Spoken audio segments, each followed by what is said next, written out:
Bom dia, meu povo! Fala bom dia! E aí, tudo tranquilo com vocês? Tudo sob controle? Bom mesmo? Bom dia, bom dia, bom dia! Bom, espero que estejam todos bem, de saúde e animados para aprender. Galerinha, antes de começarmos o nosso novo assunto, eu só queria um feedback de vocês, como é que foi a avaliação? Vocês já acharam difícil, fácil, nível médio? O que vocês acharam das questões da prova que vocês fizeram sexta-feira? Tava tranquila, Patrícia? Tava de boa, né, Vitória? Beleza, Amanda. Que bom, então. Significa que vocês aprenderam o conteúdo. Hoje nós vamos iniciar um novo assunto, um assunto bem polêmico, interessante e importante para o seu Enem, que é regime militar, beleza? Vamos ficar nesse assunto aí nas próximas 2 semanas. Vou compartilhar a tela com vocês. Esse assunto, esse material, em breve estará disponível, tá? No site para vocês.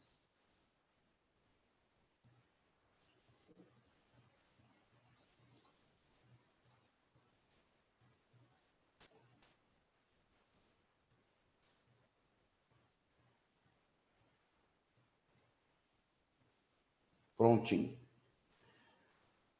Galera, só para ver se vocês estavam atentos mesmo, na última aula, nós vimos que no ano de 1964, um presidente foi derrubado por um golpe civil-militar. Eu repeti isso várias vezes na aula para vocês. Foi um golpe civil-militar. Primeiro, por que foi golpe? Porque houve uma ruptura democrática. Porque um grupo chegou ao poder usando a força militar. Porque houve desrespeito à Constituição. Então, foi um golpe. E por que civil-militar? Porque não foram só as Forças Armadas que derrubaram o então presidente. Houve setores da sociedade civil que também apoiaram esse golpe. Empresários, latifundiários, né, fazendeiros, setores da Igreja Católica e até mesmo grande parte da classe média. Então, o golpe não foi apenas militar, foi civil-militar. Aí eu queria fazer 2 perguntinhas bem básicas, só para provar que vocês estavam atentos mesmo na última aula. Qual presidente foi derrubado pelo golpe civil-militar de 1964? Isso, muito bem. Foi o Jango, o João Goulart. Valeu, Júlia, valeu, Cartas. E esse golpe, ele está inserido em uma conjuntura internacional, em um contexto histórico mundial. Que contexto que é esse que influenciou o golpe de 64 no Brasil?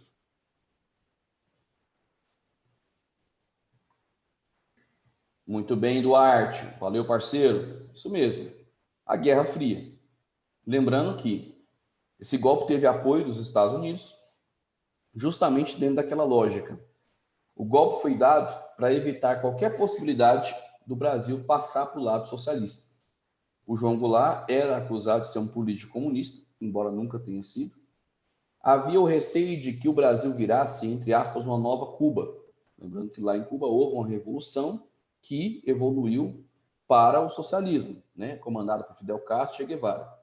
Então, os Estados Unidos tinham receio de que o Brasil e outros países da América Latina seguissem o modelo cubano, seguissem o exemplo cubano. Então, qual vai ser, entre aspas, o antídoto que os Estados Unidos vão utilizar para isso?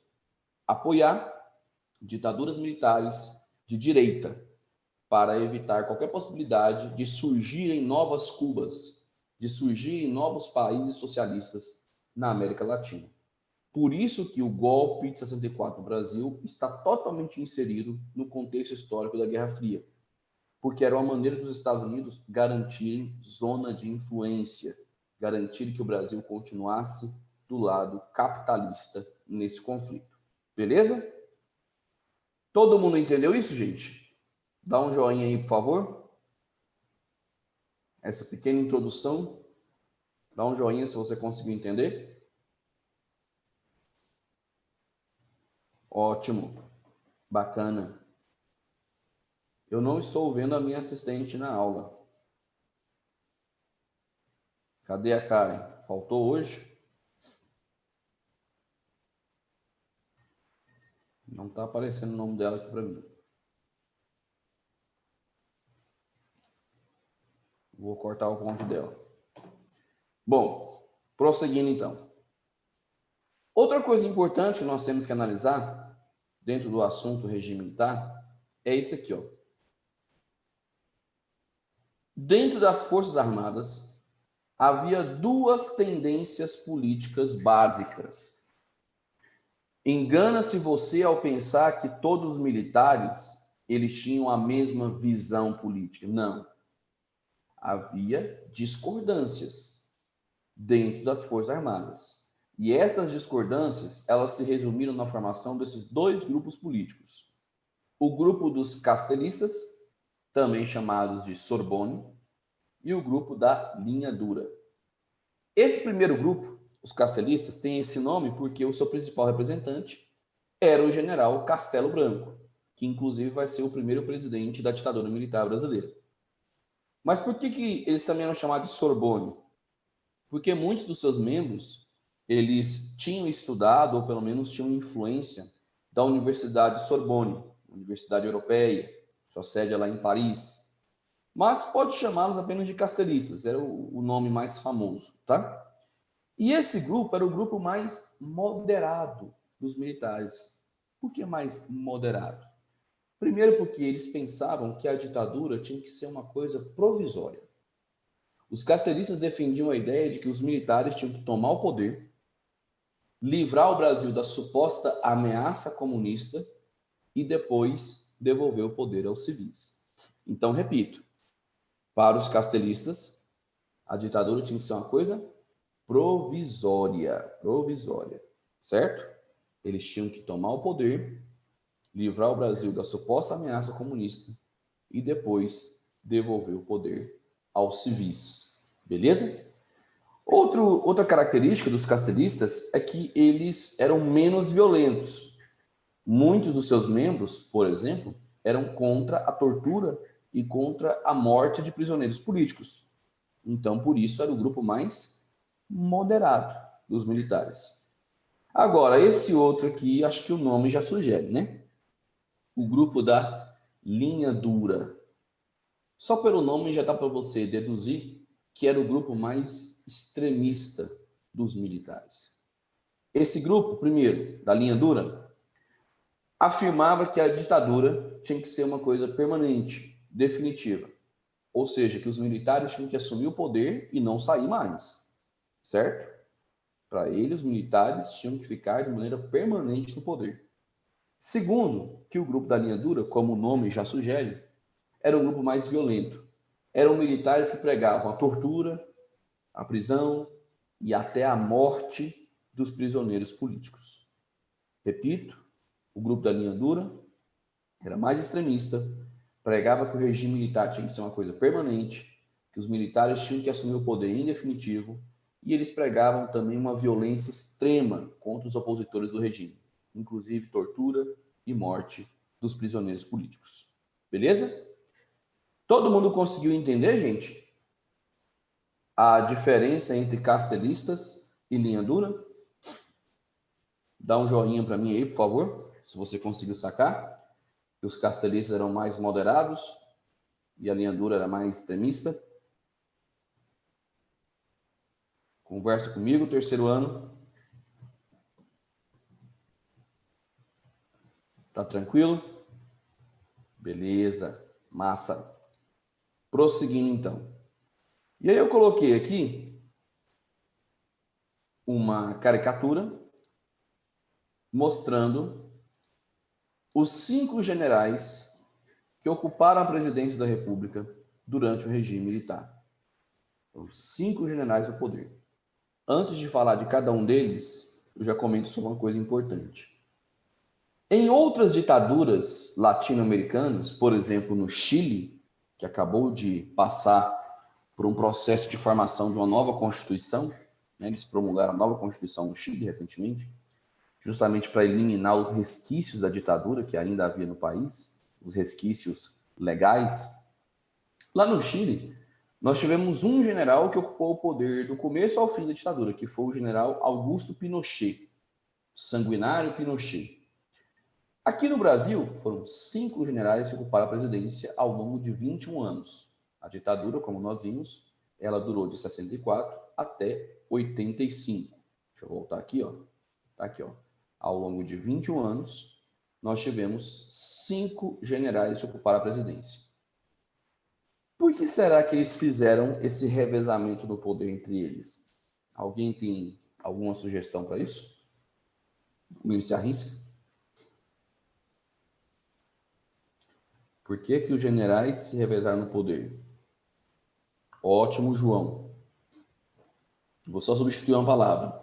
Isso, Duarte. Vou juntar a resposta do João com o Duarte.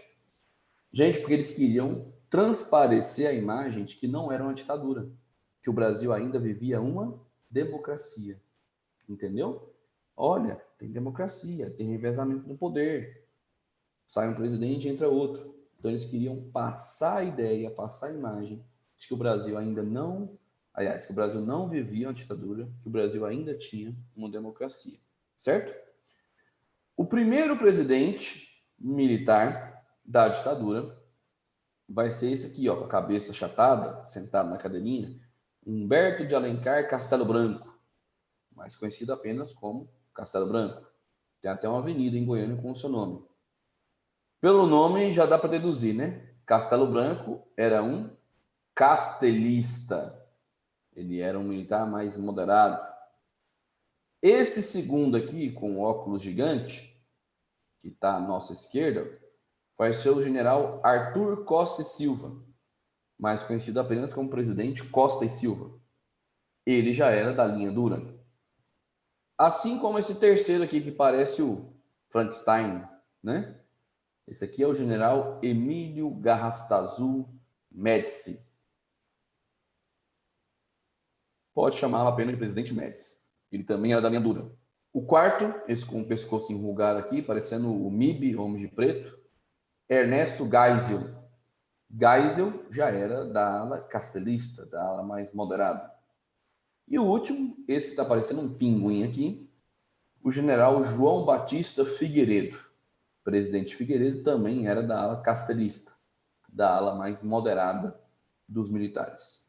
Então, dos 5 generais que ocuparam a presidência, 3 foram castelistas, 3 foram moderados, o Castelo Branco, o Geisel e o Figueiredo, e 2 foram da linha dura, o Costa Silva e o Médici. E aí eu passei para vocês o ano passado uma didática ridícula, mas que serve para você lembrar de algumas características de cada um desses presidentes do regime militar brasileiro. Não foram 5? Então cada um vai ser representado, melhor dizendo, por um dedo da minha mão. O Castelo Branco vai ficar com um joinha. Por quê, professor? Ele era gente boa? Não, porque o governo dele foi relativamente tranquilo. O governo de Castelo Branco, esse que está aqui, ó, sentado na cadeirinha, ele foi uma transição ainda da democracia para a ditadura. E ele era da ala mais moderada do exército, né? Então, um governo relativamente tranquilo. Depois vem o Costa e Silva, 1, 2. Esse vai ser o gesto do Costa e Silva. Por que a arminha? Porque a repressão começa para valer no seu governo. O governo Costa e Silva, por exemplo, vai ser o que vai criar o AI-5. Então, ó, a repressão começa para valer. O terceiro, Médici, ele vai ficar com o dedo médio, né? Como é um gesto obsceno, não vou fazer em direção à câmera. Isso seria uma falta de educação para com vocês, meus caros alunos e alunas, né? O Médici vai ficar com esse dedo aqui. Por quê? Ele vai representar, ó, o auge do regime militar, o auge da repressão e também na esfera econômica. Vai ser a época do milagre econômico, mas ao mesmo tempo vai ser o auge da repressão. Os anos de chumbo da ditadura vão acontecer durante o governo Médici. Até porque o Costa Silva criou o AI-5, mas pouco tempo depois ele se afastou da presidência. Então quem vai aplicar o AI-5 mesmo na prática vai ser o presidente Médici. Vai ser o mais fodido de todos. O quarto, o governo Geisel, ele ficou com o quarto dedo, claro, né? 1, 2, 3, 4. Esse dedo aqui chamado de anelar. No dedo anelar, geralmente, nós colocamos alianças, né? Eu não tenho porque eu não sou casado. Mas olha só, aqui você coloca aliança. O governo Geisel vai ser um governo de várias alianças. Ele vai fazer várias alianças políticas porque ele vai iniciar o processo de abertura política. Ele vai começar a acabar com a ditadura. E, se você observar aí na sua mão, ó, do terceiro para o quarto dedo tem uma queda, tá vendo? Do Médici para o Geisel tem uma queda. Significa que a ditadura entrou em decadência, em declínio. Se a sua mão for normal, é assim, tá? O dedo médio é maior que o dedo anelar. Confere aí. Então, o governo Geisel, ditadura entre decadência, em declínio, e é um governo de alianças. Alianças para promover a abertura política. O último, o governo de João Batista Figueiredo. Esse, tá parecendo pinguim. Ele ficou com o dedo mínimo, também conhecido como o dedo mindinho, certo? Por dois motivos. Primeiro, que a ditadura já estava no seu finalzinho, né? Pequenininha, fraquinha. O Brasil já caminhava a passos largos rumo à redemocratização, rumo à volta da democracia. Então a ditadura estava fraquinha. Segundo, que esse dedo aqui, ó, geralmente é usado para fazer promessas. Já brincaram disso na infância? Eu já. Fiz uma promessa com um coleguinha, ó, juntava os dedos mindinhos. Você promete? Prometo. É um dedo de promessas. E o governo Figueiredo vai ser um governo de promessas. A maior delas, ele vai fazer no dia que ele assumiu a posse, no dia que ele tomou posse do cargo de presidente. Ele deu uma entrevista dizendo, no seu discurso de posse, eu juro fazer desse país uma democracia. Foi uma promessa, né? E, de fato, ele foi o último presidente do regime militar. Beleza? Sacaram aí, gente? A didática dos dedinhos? Me dá um joinha. Me dá um dedinho aí, se vocês entenderam. Ó, Castelo Branco, Costa e Silva, Médici, Geisel e Figueiredo. Conseguiram entender? Conversa comigo. Tá beleza aí? Ótimo. Bacana. Então agora a gente vai entrar no estudo do governo do primeiro presidente do regime militar, o general castelista Castelo Branco. Ficou até redundante, né? Esse não precisa nem você ter dificuldade para lembrar.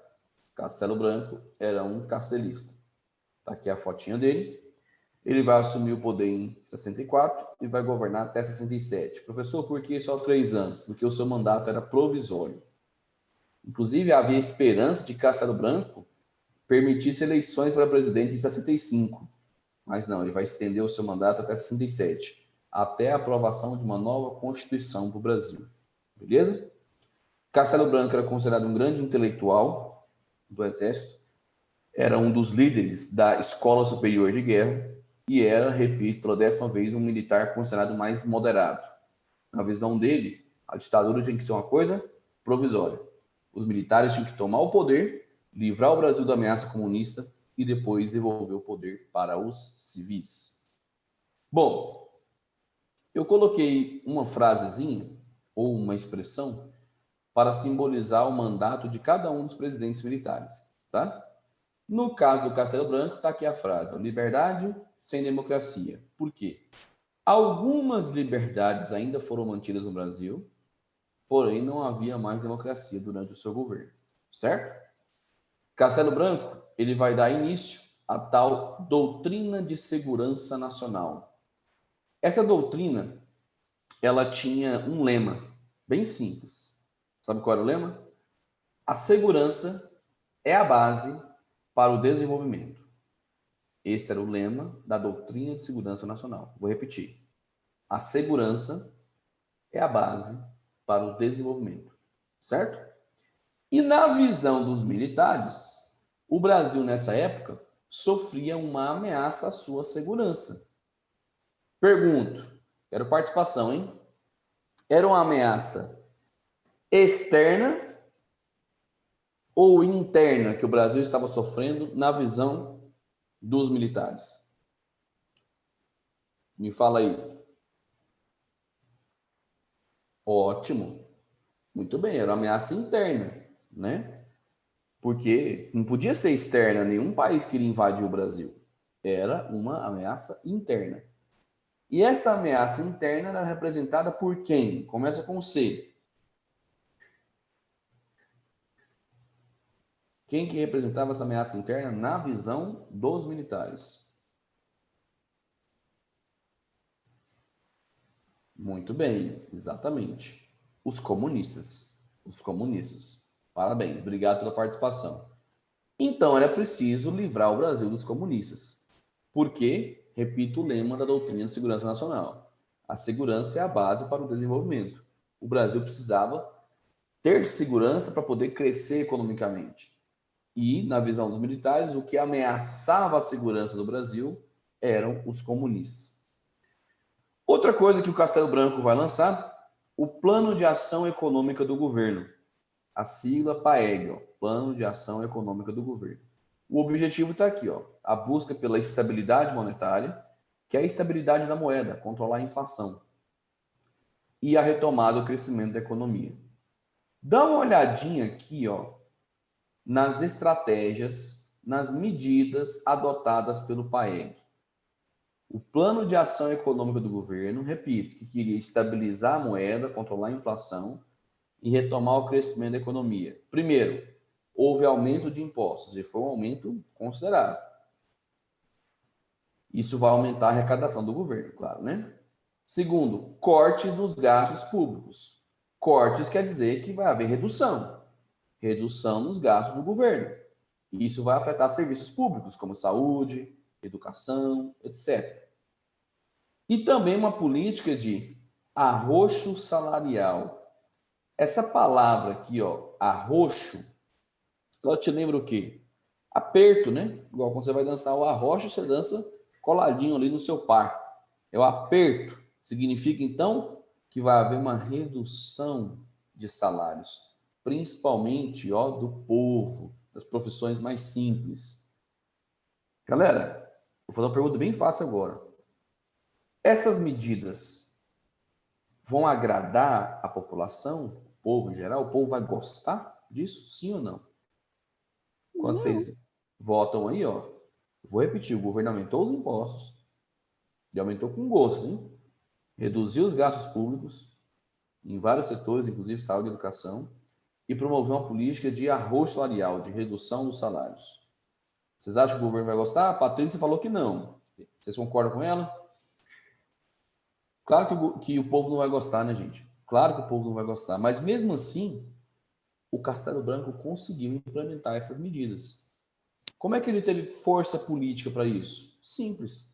Era um governo autoritário. Era um governo que não aceitava discordância. Era um governo que não aceitava que ninguém o contestasse. Então, por se tratar de um governo autoritário, ele conseguiu implementar essas medidas, mesmo elas sendo impopulares. Impopulares quer dizer não populares, certo? O povo não vai gostar. Mas, diga-se de passagem, o principal objetivo do PAEG, desse plano econômico do governo aqui, ele foi atingido. A inflação ela reduziu bastante. Só para vocês terem uma ideia, não precisa decorar esse número, quando o Castelo Branco chegou ao poder em 64, a inflação estava em mais de 90% ao ano. Mais de 90%. Quando ele saiu do poder em 67, a inflação tinha diminuído para pouco mais de 20%. Opa, redução grande, hein? Reduziu mais de 4 vezes. Mais de 90% por ano de inflação, baixou para pouco mais de 20%. Só que fique bem claro que esse resultado de controle da inflação, ele foi obtido através do sacrifício do povo. O povo foi sacrificado, certo? O povo teve que pagar mais impostos, os serviços públicos pioraram, houve redução de salários. Então, pelo sacrifício da população, através desse sacrifício do povo, principalmente da população mais pobre, é que a inflação foi controlada. E o motivo para isso é bem simples. As medidas do PAEG diminuíram a quantidade de dinheiro em circulação. né? Olha, se os salários estão menores, se o povo tem que pagar mais impostos, então eu diminuo a quantidade de dinheiro em circulação no mercado. Com menos dinheiro, as pessoas vão comprar menos. Concorda comigo? E aí o que vai acontecer com os preços? Diminuir. Com a redução dos preços, a inflação cai. E esse era o objetivo do governo.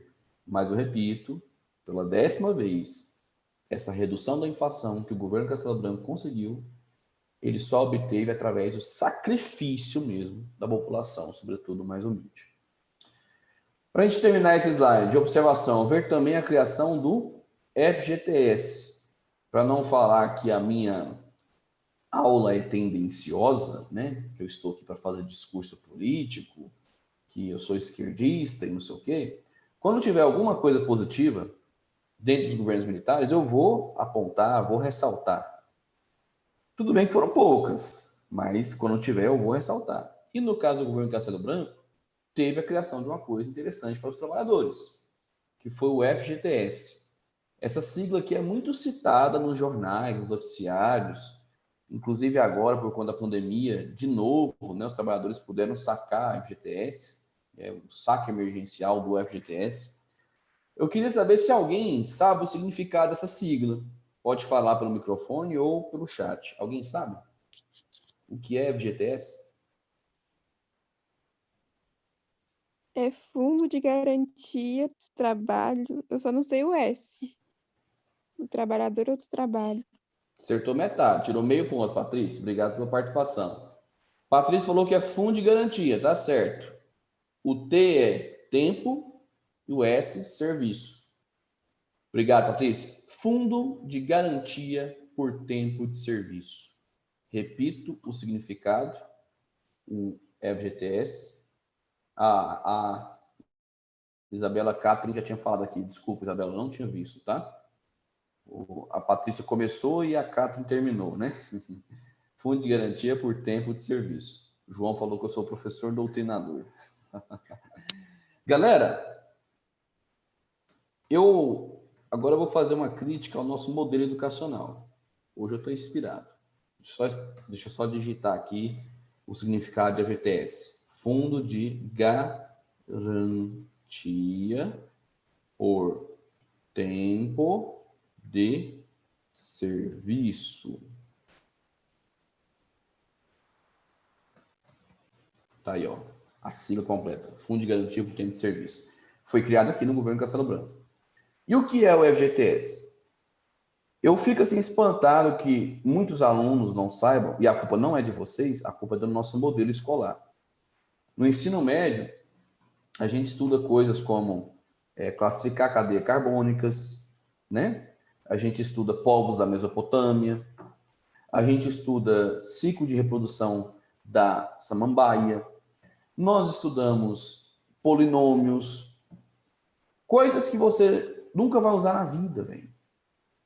Mas coisas úteis como essa, às vezes passam batido. Gente, todo mundo tem que saber o que é FGTS. Sem exceção, todo mundo. Sabe por quê? Em um futuro bem próximo, vocês, meus caros alunos e alunas, ou vocês serão funcionários, como eu sou, ou vocês serão empresários, como o nosso diretor Célio Knupp. Então, ou você vai receber o FGTS, ou você vai ter que pagar. De duas, uma. Ou você recebe ou você paga. Então, nas duas opções, você tem que saber o que é. Concorda comigo? Ou estou ficando doido? Gente, o que é o Fundo de Garantia por Tempo de Serviço? É uma poupança forçada para o trabalhador. Todo mês, hein? O empregador, também conhecido como patrão, ele tem que depositar em uma conta na Caixa Econômica, a conta de FGTS, o equivalente a 8% do salário do trabalhador. Isso não é descontado do trabalhador. Tem muita gente que não sabe disso até hoje, gente com curso superior, tem professor que não sabe disso, sabia? O FGTS não é descontado do trabalhador. O FGTS ele sai do bolso do patrão apenas. 8% calculado em cima do valor do salário, lá registrado na carteira. Vamos dar um exemplo?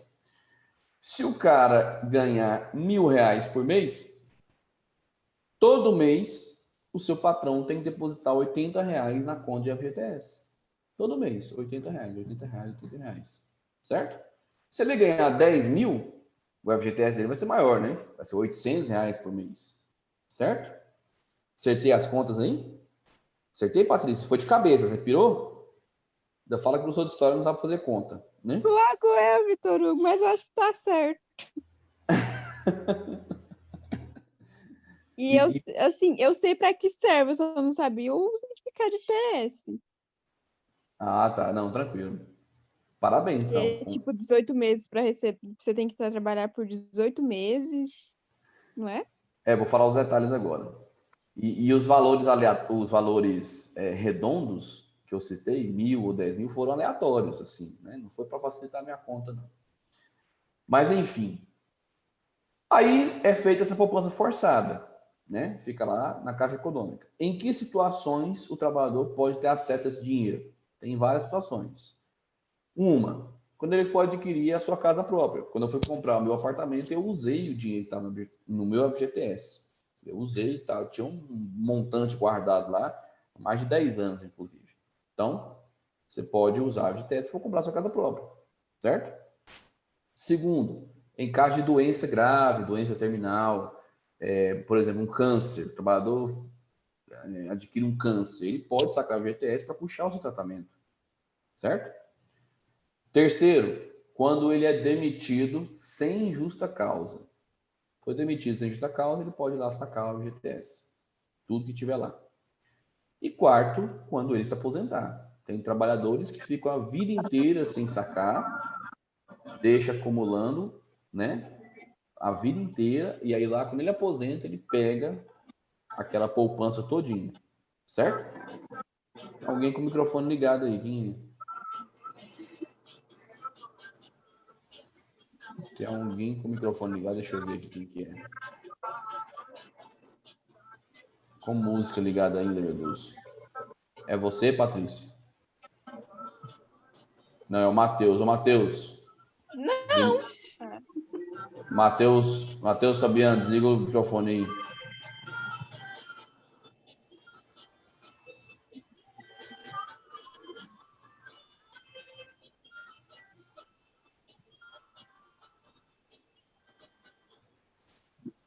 Ô, Matheus, desliga o microfone, por favor. Aí, beleza. Ótimo. A pergunta do Duarte. Sim, Duarte, a VTS só funciona se tiver carteira assinada. Boa pergunta, Duarte. O João falou 8% de 25 mil por 10 anos, quase pagou para a VTS. Tá bom, quem dera, viu, João? Quem dera. Mas, enfim.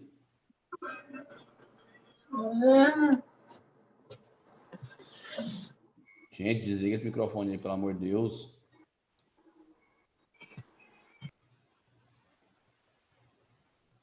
Pronto? Vamos lá. Só para fechar a aula, gente. Como eu disse, tem 4 opções para sacar. Comprar a casa própria, doença terminal, demitir sem justa causa ou quando se aposenta. E aí há algumas exceções. Por exemplo, agora no caso da pandemia, foi permitido um saque de até um salário mínimo de FGTS, ou seja, até R$ 1.045. Foi um benefício para o trabalhador, que vale até hoje, tá? Foi um ponto positivo do governo Castelo Branco. E detalhe, esses 8% por mês é o patrão que paga, não é descontado do trabalhador. Belezinha? Galerinha, terminou o nosso tempo. Obrigado pela presença, obrigado pela participação. Vou enviar hoje esse material para vocês, tá bom? E aí, sexta-feira, a gente continua falando de ditadura. A gente termina o governo Castelo Branco e já entra no governo Costa e Silva. Beleza? Ela, a Letícia, que estava com a música aí, né? Tá animada, Letícia. Obrigado, gente. Beijo, abraço. Até sexta. Tchau, tchau. Falou, até mais. Eu errei. 18 meses.